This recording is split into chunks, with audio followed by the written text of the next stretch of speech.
So guys, today I want to talk about stories. So in general, I've been thinking about this for the last little while, just kind of through this COVID experience and thinking a lot of people are stuck at home, can't do a lot, especially families now, right? Because families can't go, kids can't go to their sporting events or dancing events, any extracurricular activities that they used to go to. So what do? And I think reflecting kind of on just on myself and my life in the past, I remember stories were so important. I mean, from elderly.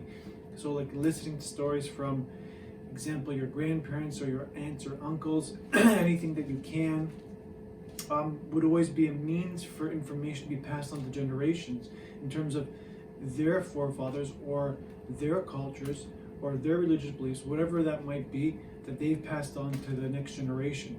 And I remember growing up, different stories, especially I never had a chance to really know my grandparents on both sides too well in much detail to get a lot of stories from them. But I know in terms of I had an aunt that used to tell me stories all the time, and I remember when I used to kind of sleep over at her house, my cousin's house, she would always tell me this one distinct story, which was kind of a little bit, I was scared whenever she would say it, but it was really memorable, and I remember it to this day.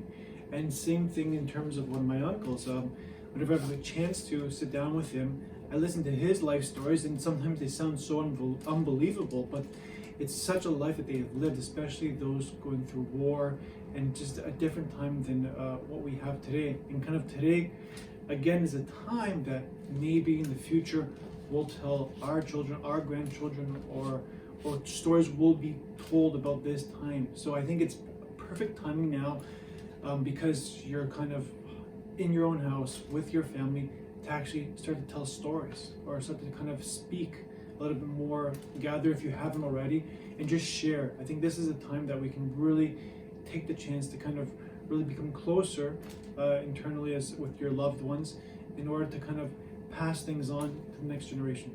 So like I said, it was just something I was thinking about more recently, so I hope families do that now. I hope you guys kind of take this. I know it's not medical, but I think it's good for also our consciousness and kind of moving forward for kind of our positive mood that we should have at this moment, even if things are tough, because they are for all of us at the same time. So again, thanks for watching. Subscribe to my channel and feel free to share this with whoever you want and tell them to share their stories with the next generation.